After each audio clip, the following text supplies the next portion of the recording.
Hello, group number 3. Welcome to Of Water and Spirit. My name is Kamara, and thank you for joining me here on this reading. Um, I want to remind you that there is a channeled message that I received. A recording of that channeled message is in a introductory video. I'll have it linked below in the description box. It's very helpful to listen to that channeled message because these group readings are coming from that message. They're meant to give you a little bit more information in more of a collective sense. So group number 3, you were called in by this image, an image of an ancestor that is holding a key. Wow. Look, it says destiny. That's a big part of that channel message I received yesterday. Here it's east on the medicine wheel, and the color is yellow. It says underneath, when the student is ready, the teacher appears. I'm just going to read a little bit, not all of it from here, but it says, honored and humbled, we are all entrusted with human legacy, the opportunity to generate light, peace, love, and beauty in this magnificent Garden of Eden, Mother Earth. Each of us is born with a destiny, a purpose written before we even took our first breath. It is the unique thread that we contribute to the whole of this life, but we must always I'm sorry, I lost that little line there because of my eyes. It is the unique thread that we contribute our whole life, but we must always be in a state of becoming. Though we cannot change what we are always changing who we are. We promote our potential into the actual and seek wisdom of others along the way. Wow. In the message I received yesterday, if you haven't listened to it, there was a distinct part where the ancestors talked about our fate dissolving, maybe even dying, and our destiny coming up to greet us now. And so this destiny is speaking even to the whole idea of like, what are we becoming? And also in that message, it said that we are gaining access to different ancestors, group number 3. Ancestors that, it explained how the ancestor world worked, and that sometimes we gain access to different and older, more ancient ancestors with a different mission, not necessarily a different purpose. And it explained the difference between a purpose and a mission.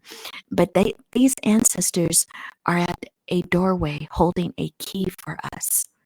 And the key they described in the channeled message yesterday, group number 3, had to do with making sure you're using your clairs. And when I speak about clairs, I'm talking about the gifts that we're born with. Being clairaudient, perhaps, which I am, or clairvoyant, or clairsentient. You can look up the clairs. They're referred to as the clairs, but they're kind of these sensory powers that we have. They align with our senses, and they hold the key to how we're able to communicate with some of these different vibrational ancestors. We could call them higher vibrational, but spirit, your ancestors right now are saying they're just differently vibrations that they have. Their frequency requires for someone maybe to practice a little bit more on the frequency of your clairs, of the psychic frequency I'm hearing. Let's get a little bit more information on the energy of the ancestors that are working with you right now in regards to your destiny. Because these ancestors are saying, wow, look at that. We have the snake. It says shed old skin. I'm getting that there's one more. Who's working with group number 3? right now. Who's working with group number 3? Sometimes these cards stick. And we have the seer. It says, see beyond the current situation. So, group number 3, some of you may come from a South Indian culture. I don't know why, I'm just kind of seeing that. But in general, there is something about the divine feminine energy in this particular group, that you are being led through a doorway, I'm hearing, of mysteries. But these mysteries only can be accessed when you allow for yourself to connect with your clairvoyance. I'm hearing that specifically for someone who picked this group, but you could have clairs in other areas. We all have the clairs, but some of us, as you know, will probably feel like we have a little bit more development with certain clairs. In this group, it is the clairvoyance. Your ability to see beyond what is being presented in this 3D group number 3. And in some ways, it's requiring you to shed an old thought about logic, about what you see is what you get. When I was growing up, we had to learn computer language, and one of the computer languages was WYSIWYG, like what you see is what you get. That's the shortcut for that. And there's something about being able to transition out of that thought pattern into the mystery. The snake is a symbol of the mystery. The snake is also a symbol of the divine feminine. And so, this divine feminine, if you notice really close, there's like sacred geometry behind the snake as well. There's something almost like quantum about the energy you're being asked, group number 3, to connect with. Let me get you another oracle card. I kind of have them all stacked up here. Ooh, that came out right away. Okay. Didn't even have to shuffle. All right, so group number 3, you have the self-tending fire. Awesome. 32. Let me read a little bit about what it says in this book. This deck is still pretty new to me, but it also has very unique meanings that you may get something from. It's kind of a thick book. Okay, here's what it says about the tending fire. It says, you walk so far that your feet travel inward, and always from all ephemeral shimmer deep into the lightness void. As you reach the apex of darkness, you become a glow. You do not approach the light, and it does not come to you, yet you find yourself somehow within it. The fire illuminates, but it does not burn. It exists beyond the realms of fuel and air, beyond temperature, beyond need. The fire sparks a soft delight in your heart that permeates your body and radiates beyond you in all directions. So it's talking about, how do we feed our fire? How do we feed our passion? And it says here, fire often needs fuel or air to grow, to keep it alive, to keep it complete. And so this moment that you are coming into, the moment of your destiny, I'm going to turn this over for a minute. The moment of your destiny, it says, when that student is ready, the teacher appears. Group number 3, I think that you are entering into a sphere where you are going to learn how to fully develop your clairvoyance. This is interesting. This ancestor is saying that it is a fire that has lived within you, but you may have not tended to it with all that it needs. Like, it needs more fuel from you. It needs more air from you. Air tends to be our intellect. You know, so this fuel of the fire, some of you might have very prominent fire and air placements in your natal chart. But what this is saying here, you have the number 5, you have the number 10, I'm adding the two numbers together, but also 32 could be an age, 32 could be maybe some significant number, the number 5 could be significant.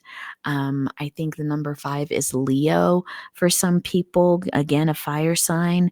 10 could also be indicating that you're in a cycle where you're ready to learn something new, something that already exists inside of you, but there has been layers of, I'm hearing from your ancestor, protective energy. There's something about a certain kind of fear when it comes to divine feminine energy. You see, I wear a snake ring. Snakes for some people they're very fearful of that energy. One, because snakes have uh, a certain kind of mysticism about them. And I think for some of you, you may have some prominent Pluto placements in your chart as well. It's like, it's like this beautiful shadow. You don't mind the shadow. You don't mind the darkness. You don't mind. And what I mean by that is you don't mind the heaviness sometimes of having to explore who you are. And you don't mind seeing that around you. You can attune to that even more as you drop into your clairvoyance. When we begin to use some of our psychic abilities, not everything that we see will be of the light. And I just say this honestly, as a shadow worker myself. Sometimes the things that we will see have an element of darkness to them. And what is important, your ancestors are saying, is that you tend to your fire so that that shadow, that darkness doesn't take over everything. That when you start to see things, you're not falling into the chasm. And this is a channeled message right now. You're not falling into the chasm of darkness. That you're able to see darkness as natural parts, organic parts of life's experiences, but you're also able to carry the fire, a fire within you, a fire that can transmute some of that darkness. So you have this ability to see beyond the current 3D into something vast. But you may also have that ability to see that in others. And your ancestors are saying you might be on a journey to become a healer. Maybe you're interested in psychology, but in either way, you have to have a resource to prepare you to work with light and dark. And so this fire is coming up as an element that's very important to your destiny. I keep going to that line about the student and the teacher. And I do think there's a message for you, group number 3. A couple of more messages. Let's see what they want to tell you right now. That came out quickly. It says, your life is about to start moving quickly in some areas. Events that seem to have been on hold suddenly propel forward. Move with the flow and be mindful of what what needs your attention the most. Make decisions rationally but sensibly. So, your destiny is leading you into a place, and I don't hear it only has to do with you strengthening your clairvoyance, although that is a message for many people in this pile. It's also about you working with the light and the dark of this world, learning to not be afraid of the dark and not being so And the opposite of that would be like, oh, not trusting the light, which sometimes can be like, oh, people using the word woo woo when they're talking about spirituality. So there's something about you finding that middle path and understanding that when you engage on this path, your life will take off fairly quickly. You will find that destiny is going to lead you right through a portal, right before you even understand that you are on the other side of a doorway, group number three. That's what your ancestor is saying. It is an important time for you to be grateful for all of these experiences that you've had, even grateful for the gifts that you have. Give thanks every day, they're saying, because the blessings are everywhere. And, during this time, you're going to realize what's been meaningful to you, and that meaning is going to give birth to new ideas inside of you, because you are tapping in to this part of your life where you are creating it. Destiny is that part of your life that you create. Fate is, if I did nothing, if I just sat on this corner and did nothing, fate would take over my path. But destiny means that I have decided to dissolve fate. I've decided to let fate die so that I can live my destiny. That means, a life that is aligned with my gifts, a life that is aligned with my embedded ancient powers, a life that's aligned with my internal flame, which is my desire, and a life that is going to be moving quickly fairly soon. So some of you are going to see that this message comes with a little bit of nowness to it, meaning your ancestors are saying, as things move quickly, remember your resource, remember your tool, which is that clairvoyance, which is being the seer in your own life, developing that skill, because it's going to guide you as you're on the path of destiny. Group number three. So, group number three, this is beautiful, absolutely beautiful. You're being told by the ancestors that your life is taking off. And you may say, oh, wow, I didn't expect this. But, once you say yes to your destiny, I hear it is almost like you're saying yes to the universe. You're saying, yes, I am available for this life. I'm available for this next doorway, this next portal. Last message here. Spirit, trust your talents in changing times, okay? Yeah. Spirit is saying you're going to realize as things are changing, your talents are going to come online. And another group got autumn too. So again, I don't know where you live, group number three, but it's autumn where I'm living. So this could mean fairly soon things are taking off for you, and you're going to need to trust these gifts that Spirit says you have been given. Just practice gratitude, Spirit is saying. That is how you are going to stay connected with your ancestors, the guides of your life as you go into this destined path. Okay, group number three, I really feel excited for you. And thank you so much for taking the time to listen to this reading. And I hope that you take a chance and listen to, or time or chance, I don't know, these random words that are not so random come from my mouth when I'm channeling. But I hope that you take an opportunity to listen to that channeled message. Maybe you will find some gems there. If you did resonate, can you give it a thumbs up? It really helps me grow this brand new channel. And this channel is dedicated to messages from the ancestors. So thank you so much for joining me here. Take care.